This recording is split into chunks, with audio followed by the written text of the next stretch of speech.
If I had to start my Etsy shop again today, there are so many things that I would do differently. I made a lot of mistakes and wasted time and money. So in this video, I'm sharing exactly what I would do if I was starting from scratch today. If I were to start my clip art shop again, I would make sure to open it before the last quarter of the year. So between June to August. I opened my shop last year on September 30, and honestly, that felt a little too late. But if you're watching this in October, November, December, you can still open your shop. No worries. Actually, you can open your shop any time of the year. There's no rule for it. But if it was me, this would be my strategy, because during the last quarter of the year, Etsy sees a surge in traffic for holiday gifts, holiday clip art, printables, anything holiday themed. And if you've already set up your shop before the last quarter, you get a higher chance of getting sales. Another reason why would I or you want to open your shop before quarter 4 is because your shop takes time to gain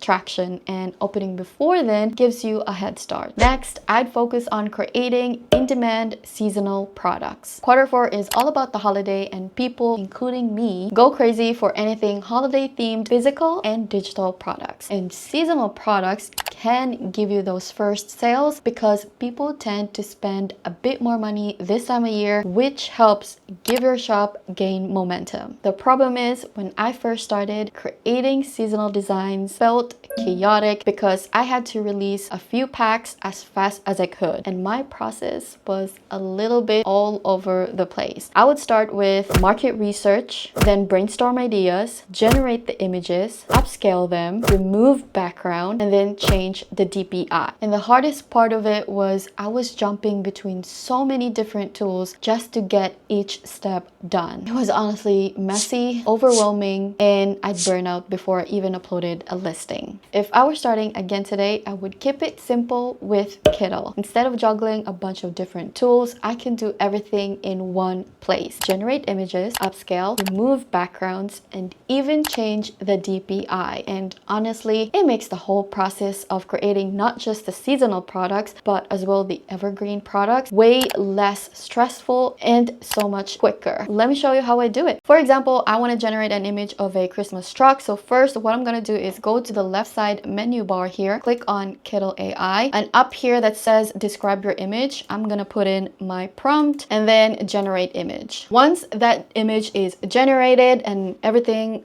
looks good, you're satisfied with it, usually what I would do is enlarge the image first, and then I would go on to the right side menu bar here, and first I'm gonna upscale, and after that it has been upscaled, I'm gonna remove background. After removing the background, I'm ready to export it, so I'm just gonna go up here that says export, and down here on the right side it says 72 DPI. Now the standard high quality printing is usually 300, so I'm going to change that to 300 DPI. And then down here, I'm just going to click on remove background just to make sure that when this one is exported, it doesn't have a background. And there you have it. It's really quick.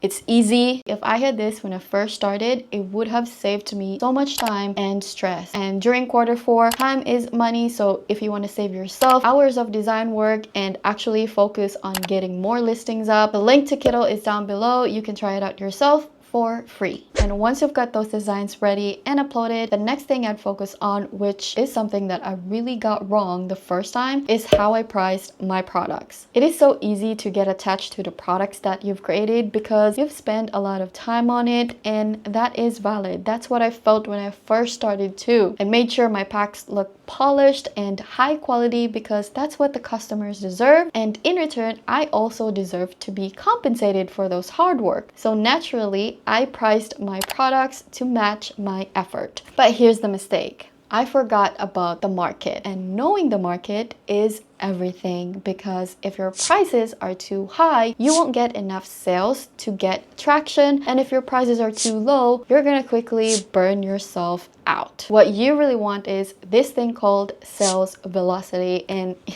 I never thought that I would actually talk about this in a video because I feel like this is something that only seasoned Etsy sellers can talk about, that creates videos on YouTube. I feel like they can be the only one who can talk about it. But when I learned about this, I thought, maybe I should share it with you guys, especially if you guys are just starting out. Anyway, Sales velocity is a steady, consistent orders that push your shop higher in the Etsy search. And the fastest way to build that up as a new shop is pricing your products competitively, even if that means starting lower than you'd like, because once you have momentum and social proof, you can always raise your prices later, and that is so true. This is something that I wish I had known when I first started, because I would have totally done it. In fact, every time I hear the word sales velocity now, it stings a little bit, which brings me to one of my biggest lessons learned. If I were to start my Etsy shop again, I would not compare my shop to everyone else's. I remember scrolling through Etsy or even check out other sellers' number of sales and immediately feel like I was falling behind. And yes, comparing is inevitable, but comparison actually just pulls you away from your own progress. Every shop has its own niche, has its own pricing, and its own season of growth. And if you're new, you're probably comparing your chapter 1 to someone else's chapter 20, and that will always make you feel behind. I remember receiving one comment from someone, and they were not complaining, but basically they were kind of wondering why they were not getting any sales yet, because they were on their day 11th, and on my 11th day since I opened my shop, I got a sale. But that is not a healthy comparison, you guys. What I can advise if you are in this boat right now is to spend your time and energy on improving your own listings, uploading products that people are actually looking for, and be consistent, because those things really create the results. I have proven this. If you remember, I didn't get a lot of sales in January and none in February, and that was because during those times, even in December, late December, I was comparing my shop to other people, and that really did not help me at all. And you have to remember, I also had to remind myself about this, is that Etsy growth isn't a straight line.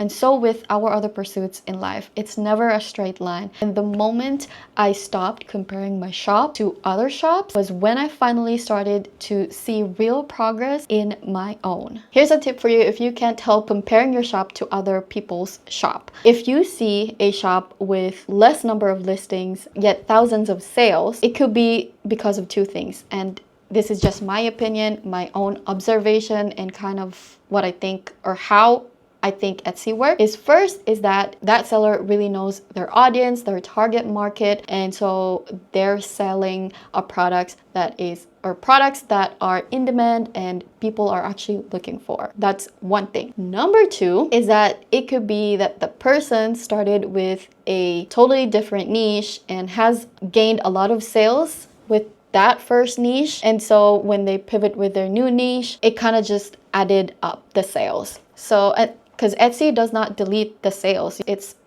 a part of your shop. Lastly, and this is actually a bonus point, if I were starting again, I would not try to cover so many sub niches right away. In my first 3 months of my second Etsy shop, I was making a little bit of everything, you know, clip art for one audience, digital papers for another, and just creating random designs to see what might sell. While I don't regret that 100%, because I actually quickly realized the products that I didn't want to sell, the problem was I ended up spreading myself too thin. I was basically starting 10 different shops in one, which did not help build momentum or trust with any specific customer. What would I do differently now is just to pick one niche and focus on that until it gains tractions, and then branch out into other sub niches. I think doing it this way helps your shop grow faster and makes your shop easier for customers to understand. So if I were starting my shop all over again, I would first open my shop before Q4. Second, focus on seasonal in-demand products. Third, price strategically to build sales momentum. Fourth, stop comparing my progress to others. And the last one, I would start with a clear niche instead of trying to do everything